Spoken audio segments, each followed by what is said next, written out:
Hello guys, नमस्कार। आज मी आंब्याचा रस बनवणार आहे।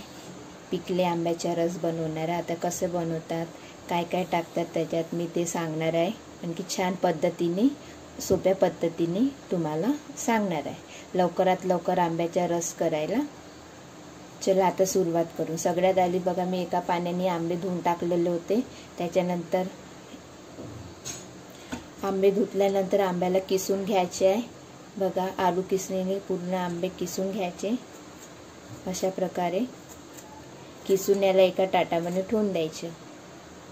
बघा, मी आंबा चिरून टाकलेले। आता बाकीचे हे दोन्ही आंबे चिरून टाकायचे आहे। बघा, पूर्ण आंबे चिरून टाकलेले। आता त्याच्यानंतर आपल्याला हे चाकूच्या साहाय्याने याचे पीस करायचे छोटे छोटे, आणखी मिक्सरच्या पॉटमध्ये टाकून द्यायचे, कारण की हे आपल्याला पूर्ण मँगो ज्यूस वाटून घ्यायचे आहे। बघा, मी पूर्ण याच्यात टाकणार आहे। अशा प्रकारे पूर्ण मँगो चिरलेले होते ते चाकूच्या साहाय्याने कापून घ्यायचे ना, मिक्सरच्या पॉटमध्ये टाकून द्यायचे। मी तिन्ही आंबे कापून टाकणार आहे मिक्सरच्या पॉटमध्ये। बघा, मिक्सरच्या पॉटमध्ये पूर्ण आंबे मी कापून टाकलेले आहे। त्याच्यानंतर 1 वाटी साखर टाकणार आहे। आता हे मिक्सरच्या पॉटमध्ये साखर टाकली। आता याला वाटून घ्यायचे आहे।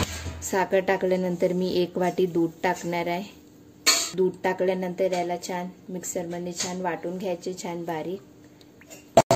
चला, याला आता वाटून घ्यायचं। बघा, वाटलेलं आहे। बघा, किती छान आपला मँगो ज्यूस तयार झालेला आहे। दूध आणखी साखर पण त्याच्यात छान मिक्स होऊन गेलेली आहे। बघा, तुम्ही बघू शकता।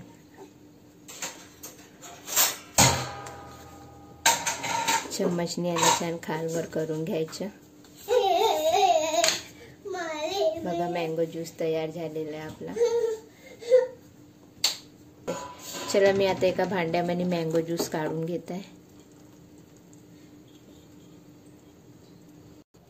बघा, आपला मँगो ज्यूस छान तयार झालेला आहे। आता मी एका भांड्यामध्ये काढून दाखवणार आहे। बघा, छान दाट दाट अशा प्रकारे मँगो ज्यूस करायचं। बघा,